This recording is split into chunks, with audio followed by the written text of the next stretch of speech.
Welcome to Practice Tip Thursday, your weekly dose of insider tips and tricks to help you play smarter, not harder.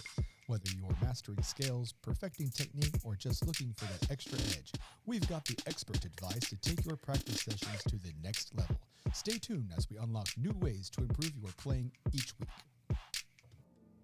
All right, it's Thursday. You know what that means? It's the second week of Practice Tip Thursday.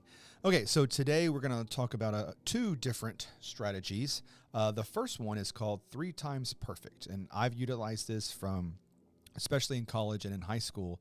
But basically, when you're practicing whatever it is, you want to try to play a small chunk of it, which we've talked about in the past, but you want to try to play that chunk at least 3 to 5 times, in this case, 3 times perfect. That might mean you have to slow the tempo down, and that is quite all right. It is okay for you to slow the tempo down so you can play the excerpt or the etude or the part of the solo or the band piece or whatever perfectly, and playing it 3 times in a row perfectly. And then what you want to do is you want to go do something else. Do something else. Go play another part of your practice session, whether it's a different piece of music or altogether. Get up, go, I don't know, go to the bathroom, get something to drink, go, I don't know, play video games, whatever, for about 10, 15 minutes. Then come back and try to do it again. The same chunk again, 3 times perfect again. Okay. And from our book, our weekly book, Practicing with Purpose by David Kish, on the 3 times perfect, he says, recent studies in long-term memory acquisition have revealed a faster way to learn new material. Scientists have discovered that 3 repetitions followed by 10 minutes of rest produced significantly higher outcomes. Okay, so try to learn something, you do it 3 times in a row perfectly, okay? Perfectly. If you mess up, you got to go back to 1 because that's not perfect. You got to do it 3 times in a row perfectly. And then go do something else. And then come back to it. The research has immense implications for students learning new material and musicians learning new music. The 3 times perfect practice strategy is designed to integrate this research into a practice method that produces greater results. Okay. So you want to try to have, like I said, other things to do.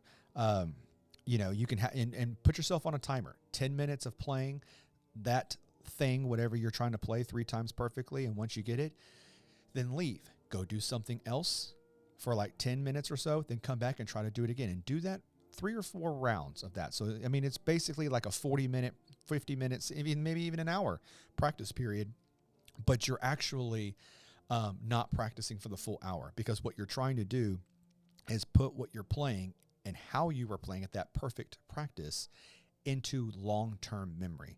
And when you just play something one time and you get it right that one time, unfortunately, if you just go away and you don't do it again and keep doing it correctly, your brain thinks that even though you played it right, that was a mistake.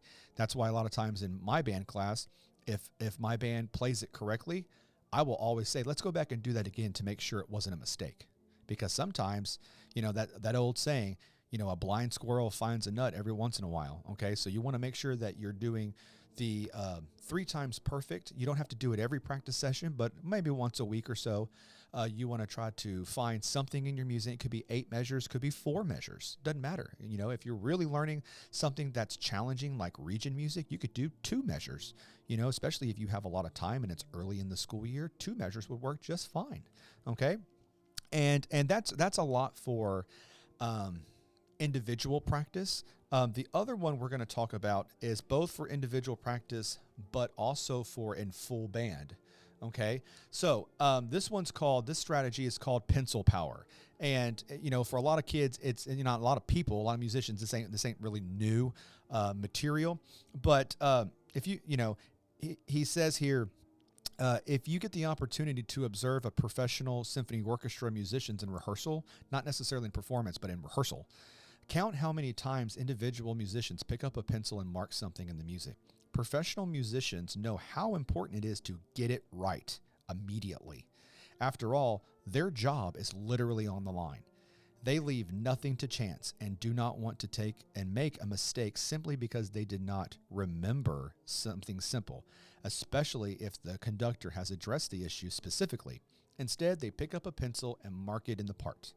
Okay, so you need to make sure, and like in our band hall, obviously, we have in our band hall, you would see that we have the tuner caddies and that have tuners in them, and then also we have a pencil at every stand in our band hall here at Bonnet.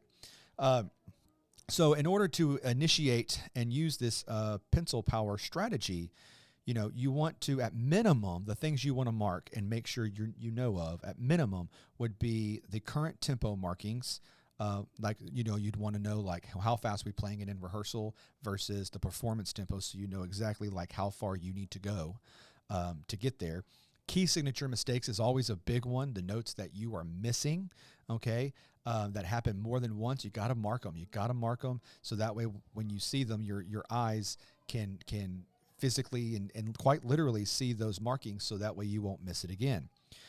If there's any sort of alternate fingerings for different notes, like as a clarinet player, there are a lot of different alternative fingerings that we can push down to get the same sound out that might make it sound more in tune or easier in the context of the music. But you just got to make sure that you know and consult with either yourself or a fingering chart or whatever, someone who's more knowledgeable in your instrument, and make sure that you're writing down the correct and most efficient fingerings for whatever note it is that are in question. You can also mark things like phrase lengths, okay, and where the top of the phrase is, the climax of the phrase is, okay. I've done that before where I've had my band mark every single phrase in a piece and then number each phrase 1, 2, 3, 4, 5. So I can say, okay, guys, today we're going to work on phrase number 5, and they can know exactly where it starts and exactly where it stops. Okay. And we usually do a lot of that during UIL time, because that's like our state assessment. If you're not familiar with the Texas Band and Choir Orchestra proceedings here in this state, we also will identify any sort of other important transition things like repeats or anything like that. So you really want to try to mark as much as you can. Now, there is I believe that you can go overboard. If you're marking so much things on your music where it's hard to read the music itself, you're probably marking too much. One thing that I don't allow is kids to write note names down unless it's like a weird note they've never seen. Like if they had like a B sharp or an E sharp, I will allow them to write that note name down, and even the fingering for that, or E sharp equals F. But I will not allow them to just mark note names down the page. And I know in the band world and the orchestra world, I'm not alone in that. So when you get ready to do, especially in practice sessions or in full band, you got to stop the moment you think about something that needs to be marked. So if you're going along and you're getting to, let's just say I play clarinet. So say I'm going along and I'm about to get to a first space F, and I don't remember if that note is sharp or flat. And I happen to look at the key signature and it's sharp. I will stop playing immediately and mark it sharp. So that way, when next time I get to that part, I don't have to think or worry about, well, is this note sharp or flat or natural? I can just know because I marked it, it's sharp, it's F sharp. Okay, so just stop and mark it. Don't wait. Don't wait for a band director or somebody else to tell you or an orchestral director. Literally just stop what you're doing, mark it real quick, and continue going. It won't take but 2 seconds, literally. Okay.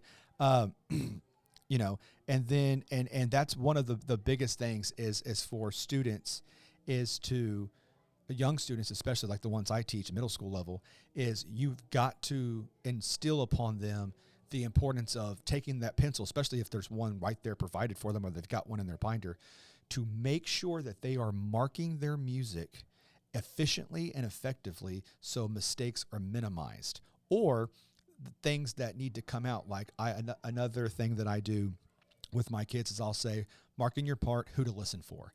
So I'll say like, like low brass, mark in your part, listen for the melody, listen for alto sax, listen for trumpet. And they'll write that in their part, and I will go around and make sure that it's there. So that way, whenever we get there, they're supposed to obviously do that. And if they don't, I can say, didn't you write it down? Well, why aren't you doing what you wrote down? Do that. And trying to get kids to look around the notes, above the note, below the note, not just play the note itself, because there's so much more to playing music than just the notes on the page. You know, it's as we all know, how you play the music and how you sound when playing that is a big part of what it is that we do. Okay, so you know, in your next practice session, whether it's in band or whether it's on your own, try doing the 3 times perfect. Try to find something, 2, 4 measures, and you know, depending how experienced you are, I mean, you might be able to do 8 measures, but play it perfectly. Slow the tempo down. We talked about that last week. Slow the tempo down. Slow the tempo down until it's perfect, and do it 3 times in a row. Go away, come back, do it again. Go away, come back, do it again. Okay, go through that process to try to make your music better, faster. Okay, same thing with the pencil power strategy. Use your pencil to mark things in your part, so that way you're making your part better, quicker, and more efficient. And I think you'll find better results in the long run of the pieces that you are working on. All right, so that's going to do it for this week's Thursday practice tips. Hope you join us next week.